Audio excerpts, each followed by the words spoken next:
Welcome to Disruptive Successor, a show for next generation leaders in family businesses and entrepreneurs who want to disrupt the status quo and take their existing business to a whole new level. We all know that what got us here isn't going to get us there. This show will provide inspiration, advice, and resources to help you create massive impact. This podcast is sponsored by myself, Jonathan Goldhill, and my company, the Goldhill Group, where we provide coaching for growing companies. I'm Jonathan Goldhill, and my purpose is simple: to guide entrepreneurial leaders in family businesses towards more freedom and fulfillment. I want entrepreneurs to get clarity around the changes that will make them and their businesses more successful so they can experience the same freedom I've enjoyed in my life. Our proven practices challenge business owners to think differently about their business and how they're running it, and quite literally become game changers in our clients' companies. Learn more at thegoldhillgroup.com website, where you can schedule your free strategy session. Hi, it's Jonathan Goldhill, and welcome back to another episode of the Disruptive Successor Show. Today, I've invited back a guest who was on episode 37, almost 125 or more episodes ago. And this was recorded in August 24th for 2021. So for a more detailed introduction and to see where we've come from then, tune into that episode. My guest today is Justin White, who is the CEO of K&D Landscaping. Justin and I met 9 years ago in March of 2015. He became a client of mine, and together we've watched him grow the company tenfold in employees, revenues, profits, and enterprise value. Justin's been a loyal client who's presided over a 10 times return on coaching investment also. He must really believe in coaching because he's a recently minted coach. His company is called the JW Group. I'm so happy to have you on the show today, Justin. Welcome. Welcome back.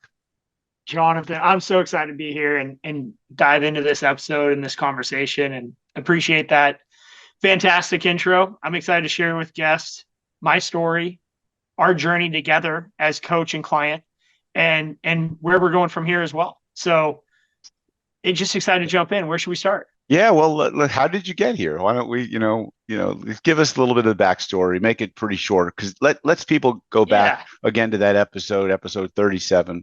And if they want to really get some more backstory, but give them a flavor. Absolutely. Yeah. My personal journey has been one that I think relates to a lot of people, and I'm going to give some highlights. And before I even begin, I want to just lay some intentionality out there. My focus of today's episode, I'm talking to the listener who is succeeding in life, but feels like there's more there. Like at the end of the day, the end of the month, the end of the year, they feel like they did a good job. But that's it. They did a good job. Maybe not a great job. Like that true fulfillment is still elusive. It's still out there somewhere to be found. And I hope between you and I, talking not only about the journey that we're going through, but where we are headed in the future, we can inspire some of those people to dream bigger, believe in themselves, and go for the gold, set bigger goals. So let's start there. Hell yes. Hell yeah, right? Oh, yeah. So if you guys can't hear, Jonathan and I are pretty fired up for today's episode. We were talking offline before this about just everything going on in our lives, and there's so much things to be grateful for. So Jonathan, again, thank you for having me on the show. So true. Thank you for coming back. All right. So your story. Here we go. All right. So 2015, I'm going to start there. I took over my parents' business when I was 25 years old in 2015, 9 years ago. I became CEO in somewhat of an unfortunate circumstance, right? My parents got divorced after 30 years of marriage and running the business together, actually, for 30 years. They founded K&D Landscaping in 1986, grew it to a great, $1 million mom and pop company, very much of a lifestyle business. It provided a really fantastic life for our family that they didn't have growing up. So they totally worked hard to provide a life that they didn't have. And now I'm trying to do the same thing. I'm carrying on that legacy. So 2015, I take over as CEO. We have about 10 to 15 employees, depending on if it's summer or winter, right? It's a bit seasonal. but we were struggling as a company. Our balance sheet was out of whack. We were a bit underwater in terms of debt to equity ratios, and cash flow was a major issue. And I I actually say this story in one of my speeches, but Jonathan, you and I got connected in March of 2015 during this transition. And I think your opening phone call was, "Hey, I'm a coach that helps family businesses grow." And it was just the perfect timing. And we came together at that point. I created a vision with the help of my team and you to grow to 30 million by 2030 with 300 employees. And I just Which want to is take a funny, minute by to the let way. that sit in. I want to just comment on that because I remember Okay. sitting there with a spreadsheet and going like, is this possible? Okay, let's go year by year. What would we have to do? Let's break this, chunk this down. Is this realistic? And we both looked at it and said, this is doable. And It was at yeah, the time, although if you remember, right, there was major resistance because as I'm sharing this with the team, they're just going from 15 employees to 300 is such an unfathomable amount of growth that it was kind of like, okay, I like the idea of dreaming big, but guys, like, is this reality? But with math, we put it together and we built right. that pro forma, and we've been working off that spreadsheet ever since, which And is by the way, that is for people who are fans of Jim Collins. That's the 20-mile march. That's like, look at the long distance that you're going to, set your sights on a long distance, and then have markers along the way. See where we're at. It's amazing. So you're still looking at that spreadsheet. we still are. And now we have a spreadsheet that extends to 2035. And I'll get to that towards, maybe the end of the episode. But here we are, right? And I'll just hit on two highlights in between. And it was 2018, we hit the 5 million mark. That's when we knew we had something special. That is when we knew this idea of setting the BHAG and following the scale up methodology and the Rockefeller habits was working really well, but it was a clunky system. And that is when we introduced, I think, Jonathan, you brought this to the table, EOS, which EOS is synonymous with great successful companies today. And we started that in 2018, which I think was ahead of the time. That was a revolutionary game changer. And from 2018 to 2020, we doubled again. We went from 5 to 10 million. As soon as we hit 10 million, we had to catch our breath, which worked out well because it was COVID. And so we all kind of just took a minute in 2020 to catch our breath. We built back up. We went after market share. And in 2023, last year, we did $17.5 million in revenue, Freaking which is amazing. just It's great. way beyond the spreadsheet, by the way. Our spreadsheet had us at 5 million in 2020, and I think 15, maybe 12, 15 million by 2025. So we are ahead of schedule. The train's arriving ahead of its, arrival time. And where we go from here is really exciting. But, that's kind of how we got here in That's very high level terms. so good. So let's see if you can parse and break out some of the key lessons you learned along the way. Or I kind of queued you up with this question so you could think about it. Are there a few things that if you were talking, maybe what you would tell your younger self? We'll get to that next. Sorry. What are some of the key lessons you've learned along the way? Okay, I'm gonna again. I shared that intentionality at the beginning of this, and I'm gonna stay on this topic. And so I'm gonna share lessons in terms of like what I think I did well. So some of the things I think I did well is the first, I did dream really big. Right. I not only I dreamed really big, and then I used outside leverage to help hold myself accountable. And when I say outside leverage, I mean, I went on podcasts, I shared in articles, I was in interviews throughout this journey, and I always said 30 million by 2030. Like I have it documented going back to 2015. I not only shared it with my team, but I shared it with the entire country. I shared it with the entire world very openly. And as you proclaim this BHAG, you create this amount of leverage where it's no longer just you on this journey. It's no longer just your employees, but it's their families. It's the raving fans that follow us. It's our clients. It's everybody that is in this giant ecosystem of the landscape and trade industries. So that's my first lesson is dream big and don't let anyone talk you down from your dream. When you say a dream and it makes you uncomfortable, if you say a vision and it makes you uncomfortable, and people, maybe they They hold you back from that. Just don't let that happen. Dream big and go for the gold. Number two, Excellent. and this ties in with number one 100%, is believe in yourself even when others don't. Mm, There was a time that I did not believe in myself. I would say, I'm going on 35 years old. 50% of my life, I had almost zero belief in my abilities as a human being, as a wow. son, a brother, a person. And I struggled through that for the majority of my life. I think people who meet me today, probably I come off confident, excited, inspiring. That's not always been me. I had to develop that muscle. I had to develop that confidence. And a lot of it came from betting on myself, proving others wrong, and then continuing to double down on the belief in yourself. The one thing I can always guarantee anyone listening is you're going to wake up one day and you're going to be with the same person no matter what you do in this life. And it's you. There's always that person looking back at you in the mirror. You'll never escape that person.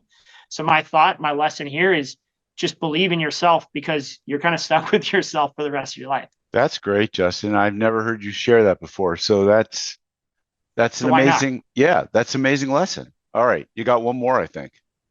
Number three is read. Read, Oh, read, yeah. read. Like, Yeah. I got my bookshelf back here, but Jonathan, you've pushed me to read. You sent me the top 20 books the first time we met, and Mm, I read those 20 books probably in the first 2 years.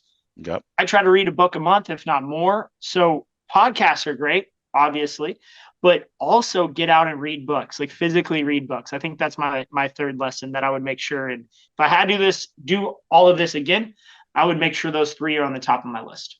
And so the books that you read back then, are they still the books that you would reread again, or you're always reading something new? It's you gotta like keep you have to keep growing. I'm not one who goes back and rereads books. I talk about wanting to rewatch a movie or reread a book, but Yeah. I don't. It's always like I'm on to the next thing. What about you? Are you I, that you same know, kind of? very similar. The only thing I will say is I have went back. I've reread the book Rocket Fuel by Hmm. Gino Wickman 3 times, Right? because this concept of visionary and integrator is so important to me Sure. as we scale this enterprise, that I've read that book 3 times. I don't think Well, I've read another book. Maybe the Disruptive Successor. You may be familiar. I've read that book, I think, twice. well, and Scaling Up is that type of book that Oh yeah, you might have read multiple times because it's almost like the Rocket Fuel, Scaling Up. These are kind of reference manuals that you need to go back to. They've got assessments in them, they've got tools and instruments, and your world is changing. And when you read it, each time you read these, you see and read different things and take different things away. All right. absolutely. All Okay, right. let's keep it moving. Bigger challenge. What are some of been the biggest challenges along the way? Can you So think of, I mean, I know you've been through quite a few of them. yeah, and we could go more emotional, we could go more tactical, operational. I think I'm going to lean more to the emotional side today, just Please. because Thank you. that's my person I'm talking to. That intentionality. You know, self doubt is such a dream killer. It's such a a motivation killer, and you're not always going to be motivated. You're not always going to be inspired. You're going to have those days where you wake up and the last thing you want to do is go to work, answer an email, or call that person. When you're the CEO, when you are in charge, there's no one telling you to do these things. And so when you have self-doubt and you have this lack of motivation, and potentially you're going through another challenge in life, whether it be a relationship with your spouse, family, or otherwise, those three coming together can completely cripple a business owner and an entrepreneur. I've had it happen to me. I've had it happen to friends. I've seen it happen. So self doubt is something that you have to just face dead in the face. You have to go right at it, and you have to understand what's holding you back. Like, what is the root of that self doubt? It may have been a comment in passing your mom or dad made at a young age. It may have been something that someone said to you during a business interaction. Like, we hold on to these little things in our subconscious that we don't even understand. So my biggest challenge, one of, has been self-doubt along the way. Other people may call it an imposter syndrome or other titles, but at the end of the day, it's the idea that you're doubting your own capability to accomplish your goal.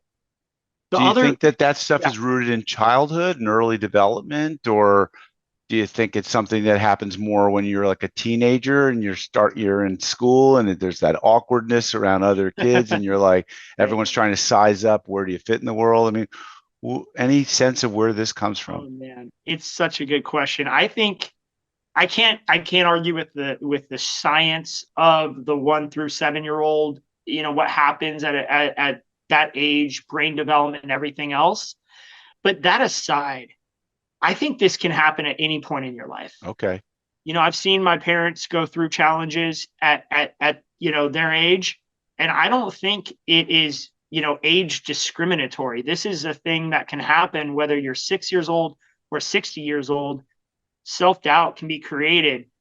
I think that a lot of people think of successful business owners and they look at them, they're like, wow, that person must be confident. They probably have no self doubt. They've done it, they've accomplished their thing. You never know. That person may be walking around with the most self doubt of anyone. So I don't think it discriminates. I think it comes at I any like point and can be triggered by anyone. I like your answer. I like that. The other challenge, and this is one that I really conquered last year, it's the idea of work-life balance, which I don't believe in. I believe in work-life integration. Hmm. I think you can turn off work at certain points, but for me, some of my best thinking time happens between 9 p.m. and midnight. And if you are a person that says after 6 p.m., I'm not going to think about work, you're depriving yourself and your company from the best opportunity in your day to be creative. So, one of the things I had a bucket list was becoming a pilot and buying a plane, which required me during the day to take 100% attention away from my business and put it into flying a plane through a lesson or what have you. So from 3 to 6 o'clock in the afternoon, I was up in the sky flying. I could not think about anything. Obviously, I couldn't answer the phone or take an email. Come home, spend the time with my wife, eat dinner, and then 9 o'clock would come around and I'd be at the computer. Some people would look at that and be like, wow, he doesn't have a life. No, it's work life integration. And you have to find a way to enjoy your life while you're on this journey of growing your business. And if you're trying to wait to enjoy your life until you retire or wait to spend your money until you retire, I think you're missing a lot of that. I'm obviously still learning and figuring this work life integration thing out, but that's a big challenge that I've met and I've continued to work on, and I'm continuing to work on that today. I think the interesting part of that challenge is that some people would feel that they need to work all the time and that work that they're not in balance and there's the workaholism that's part of it's an addictive behavior and Yeah. you see results and benefit and you just keep working at it. And so when I first started coaching business owners, I was targeting the overwhelmed, overworked, kind of the person on the hamster wheel or treadmill, just going round and round. And they weren't working smart; they were working hard. They weren't working on; they were working in their business. And Yes. I still see people come to me. This is still a challenge, and there's some payoff that they get from that workaholism.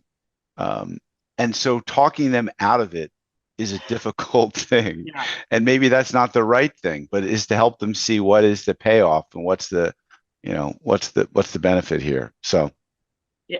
Well, you could break it down into two categories. I think you get dopamine and you get serotonin. mhm, And dopamine is like the hit from selling a big job and closing a big deal or hiring that dream employee.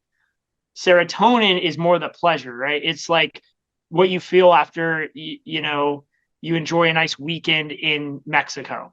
You're like, oh, this feels good, right? Calm. right. Dopamine is more like that hit. And we're addicted to dopamine. Obviously, you can research that. And in business, I think it's a major addiction. We're always looking for that next summit, that next accomplishment. So you can still get that without working 80 hours a week.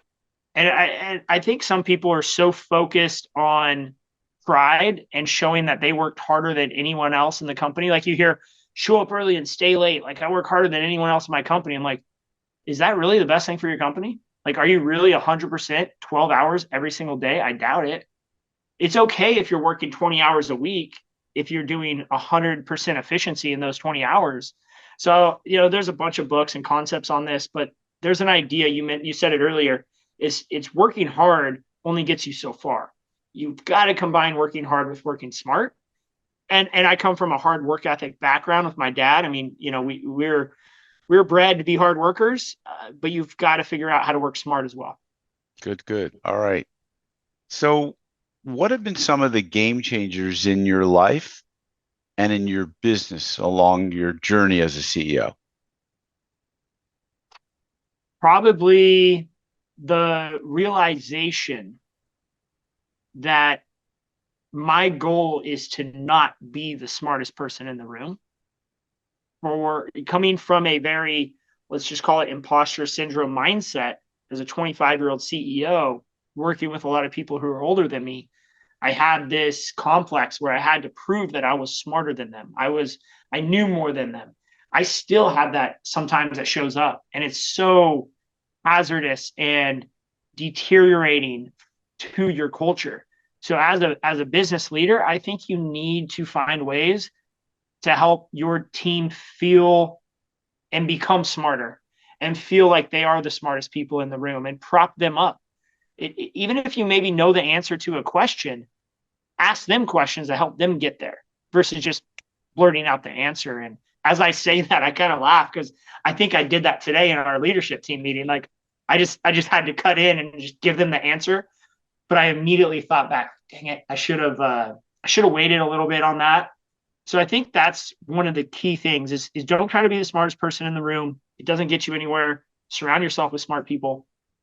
And then the second thing is understanding your strengths and weaknesses, not just what you're good and bad at, but what you enjoy and don't like, what you love and hate. So if you can find a way to do things that you're really good at and you really love, and you can operate in that area 80% of the time, and then you can delegate or remove those other things that you don't like and you're also not good at, you can be so much more happy and so much more successful. And Jonathan, you've showed me that axis, that 4 boxes of success, and I go back to that often because it's always changing. I guess you asked the question game changer, right? So, And by the way, that is if I had a silver bullet tool that I give to clients, it's some variation of that 80-20 principle or the delegate and elevate or the love and grade or the love and loathe or whatever you want to call it. I yeah, mean, and I like the 2x2 matrix and putting those things in 4 boxes. What do you love and you're great at? What do you like and you're good at? I think EOS did a good job of with that tool, but there's so many other tools like it. Fun skills matrix, I did that. I showed you that years ago. I mean, oh yeah, so valuable, and because there's so many variations of it, it's a silver bullet that I can still like say, this is what you need to have in your tool belt to fire at yourself and at your people. And like, are you doing your greatest work? Are you in the right seat? Is this the space that you should be in? Like, are you doing the right things? Is there some, how do you get to that place? And this is so important whether you're going to embark on a career, journey of figuring out what type of job you want or what type of yeah, career you want. I mean, it's so applicable and it's so basic and yet so valuable. And as you're growing, it's changed. Like that totally, could be every quarter if you're growing fast, every yeah. year, or or less if you're not growing fast. Yeah, I mean, and even if you're not growing your business, you're hopefully growing as a human and a person. Yeah. Hmm. So I think it's something to revisit frequently. And again, if you're feeling out there, like you're feeling like there's more in the tank, like you're working hard and you're putting in the hours, and you're just not getting that fulfillment, right? Like that serotonin and dopamine we talked about. Yeah. I think you may not be in the right seat. Heck, you may not even be on the right bus. And it's hard. It's hard if you're the CEO. I mean, what if Well, you're the CEO and you're not on the right bus? Like you've created a company that you've outgrown. I mean, I think that happens. But definitely happens because these yeah, are like serial guys. Like I'm on to the next thing. I got to get out of this one. yeah, yeah. And that's okay. Like it's okay to lean into that. I think it just goes back to believing in yourself. And if you have that desire and have that need, and you're following these practices, then it's okay to follow that passion and see where it leads you. Yeah. All right. So I think that's a great question. And let's expand on that. What have been game changers, maybe to who? Who have you surrounded yourself with, or who have you met, or that's been a game changer for you in life or in business? Yeah. Well, Anyone come to okay. So mind? first, Anything yeah, come to like mind? big first one is my wife, Lila. Hmm. And I do not give her enough credit. And I'm not just saying her as first because she's my wife. Like you can listen to any podcast. I almost never bring her up because I respect her privacy. Yes. But at the end of the day, I have to really recognize she has this like unconditional belief in my ability to do great things. And I share these crazy ideas with her. And instead of being like, Justin, that's crazy. What are you talking about? She's like, are you sure you're dreaming big enough? Because you predicate what you just said. You said in the landscape industry, da da da. She's like, why are you holding yourself back to one industry? You should be looking at the entire world. Why are you just saying the state or the country? So she's really pushed me to think well beyond my comfort zone, which is not, I would say, inherently uh, normal for her, or it's not something she's normally doing in her life, but she sees this desire for me to grow and what I want to do, and so she's really pushing me. So I think she grounds me in a lot of ways and keeps me completely humble and calls me on my shit, but also encourages me to dream big and push for the stars. So I think she's that relationship. We've been together 10 years in June, married 2 years in June. So we've been together for almost a decade. Jonathan, she met me a year before we met. So yeah, like I was not the CEO I am now. I was not running a big company. And so she's been with me through this whole journey. Super Um, interesting. By the way, I've been yeah, sitting in on some family business webinars with multi-generational family business members, next generation leaders. And I just say that because I'm thinking of the role that your father played also in this, yeah, because he really gave you a lot of space to be able to be disruptive, to be that what I call disruptive successor, to dream big, to take the business to the next level. He was very trusting with you, and he gave you trust at a very young age. There's a lot of fathers, patriarchs, let's call them, and yeah, matriarchs in businesses. You know, we see some of these people on television, like in Succession, that maybe uh, loosely modeled after Rupert Murdoch, where the son doesn't get past the baton until they're in their mid to late 60s because the father's in their 90s and realizes that they are somewhat mortal. So I'm not just giving kudos to Kendall, the K and K&D Landscaping, but to fathers and patriarchs out there who either push their kids to become the greatest, whether they're the parents of the Williams sister or Andre Agassi, or those who are parents who are really tough on their kids and really push their kids, or the parents who really gave their kids a lot of space to be able to grow. And I think they come in all different sizes, but it's interesting as you think about the who that's become game changer. I was shocked that you mentioned Lila, yeah, because I would have thought you would have said, oh, well, Patrick Lencioni or Simon Sinek or Jonathan, you were a great coach. I mean, you guys were game changers in my life. But the people closest to you, the people who loved you and know you the best, your mom, your dad, your wife, um, and everyone's approach is going to be somewhat different. It's just reflecting on that. yeah. It's a very interesting question to ponder. And as you think about that, there's so many names that kind of filter through your head. Right. And what my dad did, looking back, he was 51 years old, and he built this business for 30 years, and he basically just handed me the keys. It's not that simple. I'm oversimplifying it, but I look at some of these other people who go up to him and they're like, man, I wish my son was as involved. I wish my daughter was involved with the company. And he kind of looks at them like, well, what's their role?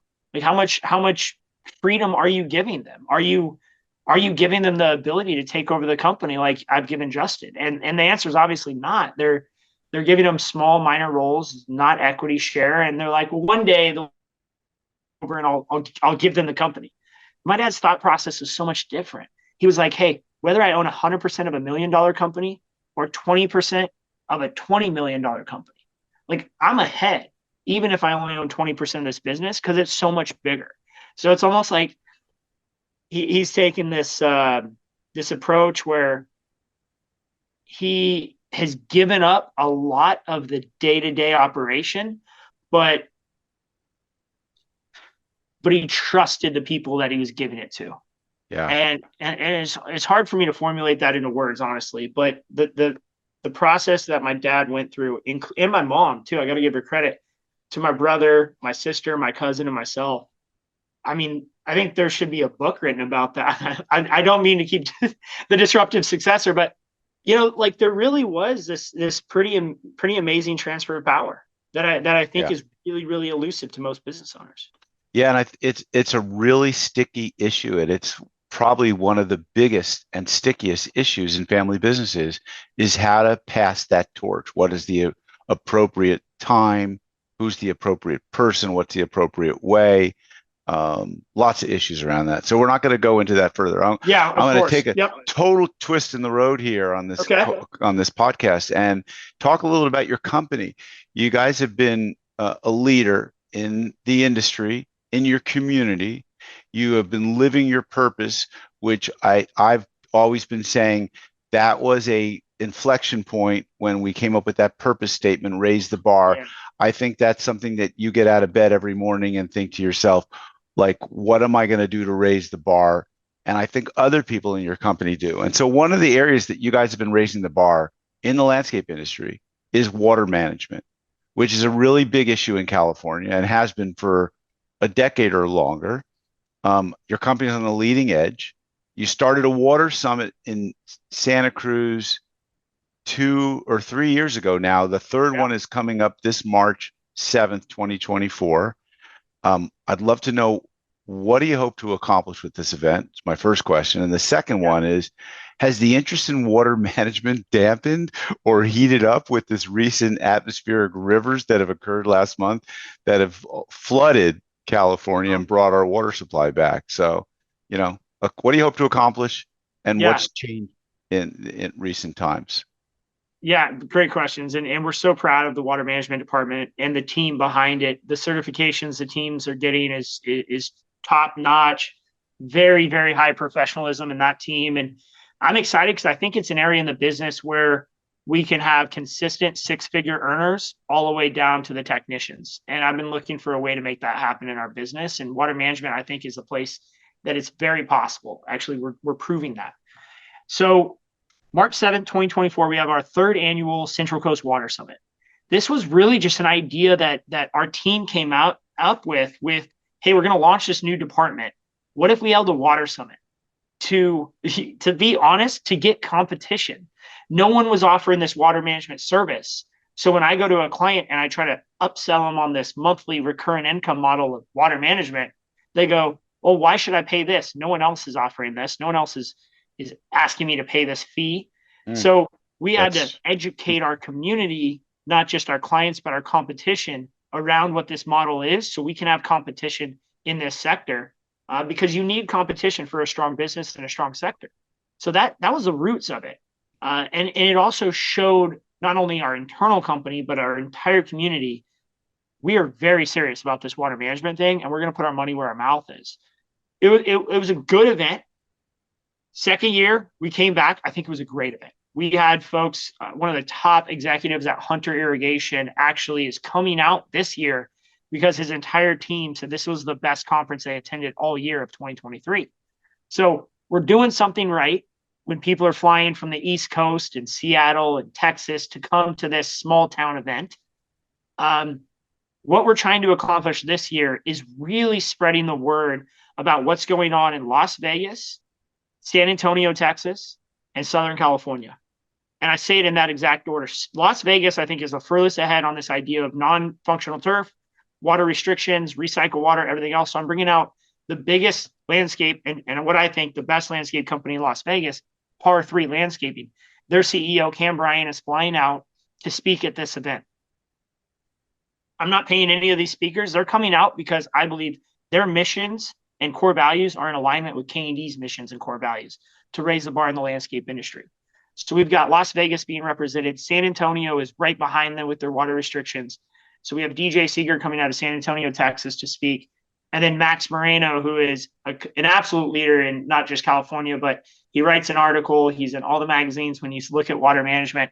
He's coming up to talk about not just AB 1572 here in California, but this concept of water management as a service, just like software as a service.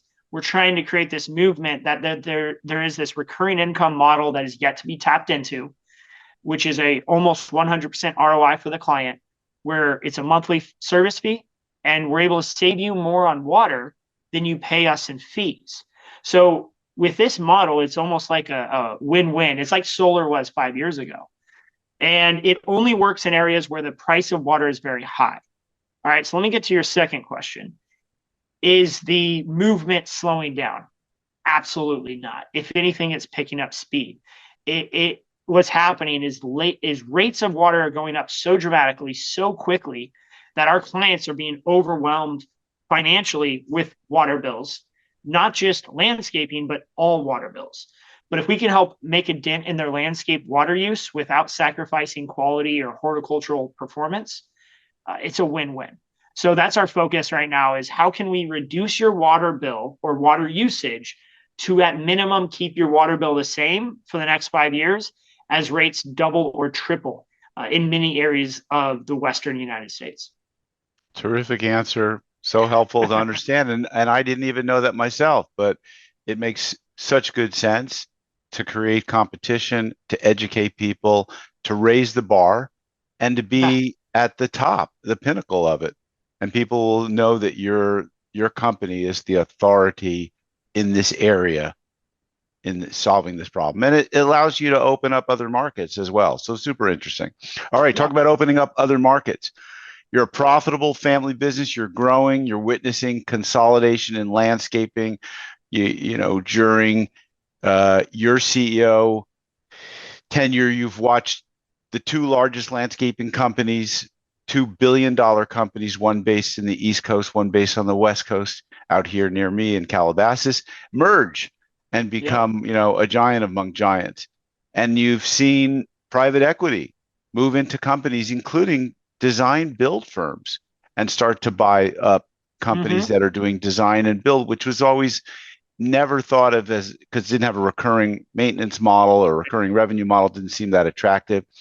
You are out educating yourself, talking to private equity firms. What are you talking about? So, well, Mariani and those guys are doing that design build roll up, and it's a fantastic model. And a lot of those guys are getting really high turns on their design build business. So it's great to see business owners who've worked 20, 30 years to get this business where it is, to exit for a generational wealth changing exit valuation. I think the amount of private equity coming into our industry is something that has to be investigated, understood at a deep level, and then a vision, a plan, a strategic plan needs to be created at every company of size. If you're over 5 million, you need to understand this stuff because it affects our businesses. We had multiple businesses. I'm not going to go through the list, it's too long, but in the greater San Francisco Bay Area, there's a list of a dozen, maybe more, of businesses who have been consolidated in the last 2 or 3 years. What does that do to your market? What does that do to the pricing structure, the people structure, the culture, the clients? You know, when 3 big companies in a relatively small area merge, you now have a stronger sales force who are attacking market share. There's a limited amount of landscape maintenance typically in these areas. So you have to be ready to defend the moat, defend the gate against potential aggressive sales teams. My thought is always Shane, my brother, just mentioned this to me. A great quote. He says, defenses win games, offenses win championships.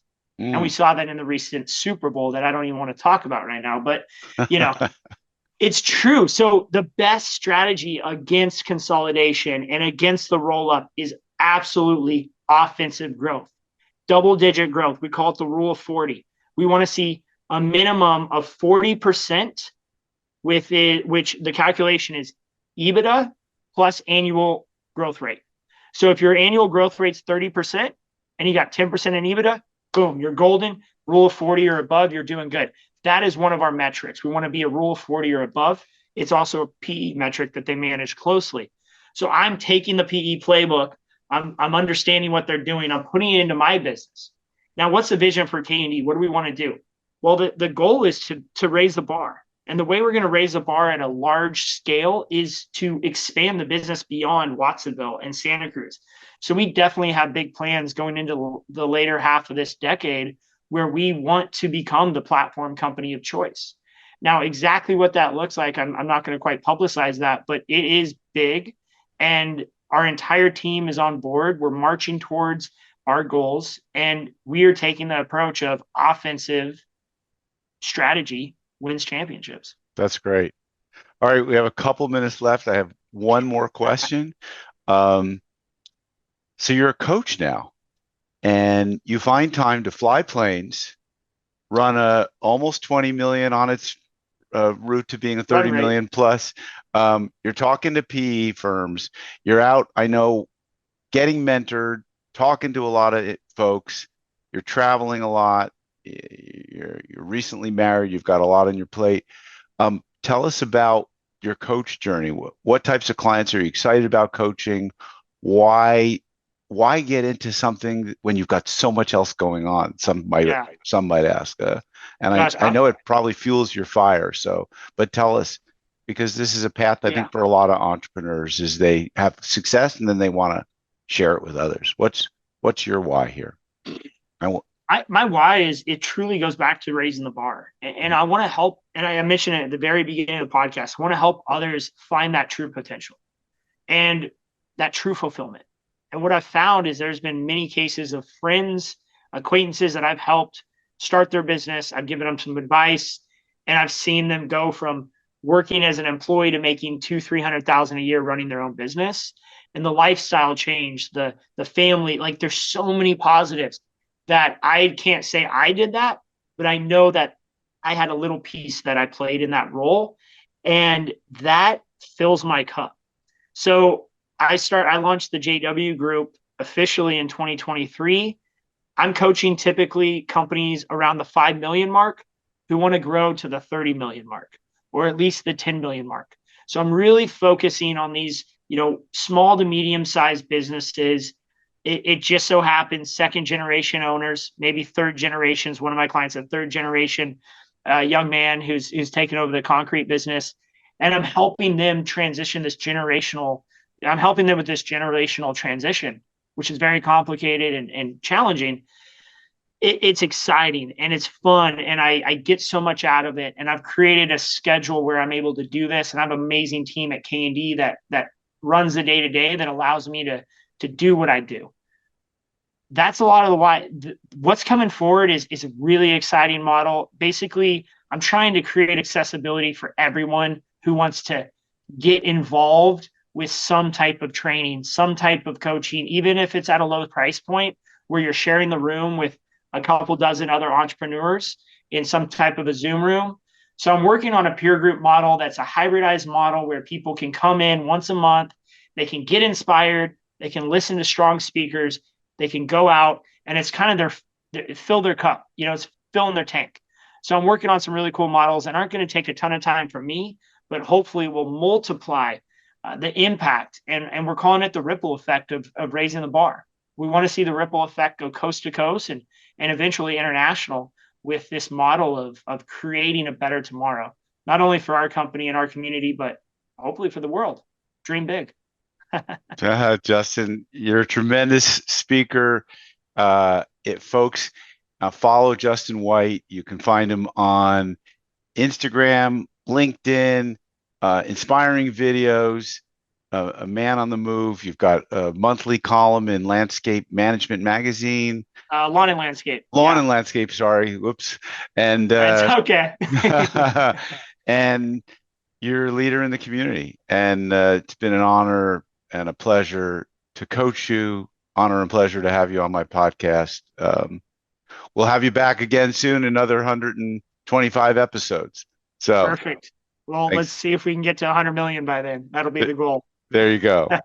All right. John, thanks so much for having me on. It's been great. My pleasure. Folks, you know the drill. Thanks for tuning in. Share and subscribe and give this a good rating. And stay tuned for future episodes of the Disruptive Successor Show. This podcast is sponsored by myself, Jonathan Goldhill, and my company, the Goldhill Group, where we provide coaching for growing companies. I'm Jonathan Goldhill, and my purpose is simple: to guide entrepreneurial leaders in family businesses towards more freedom and fulfillment. I want entrepreneurs to get clarity around the changes that will make them and their businesses more successful so they can experience the same freedom I've enjoyed in my life. Our proven practices challenge business owners to think differently about their business and how they're running it, and quite literally become game changers in our clients' companies.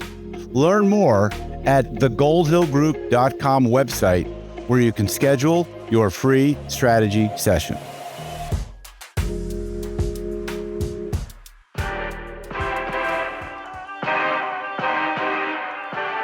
Thank you for joining us on the Disruptive Successor Podcast.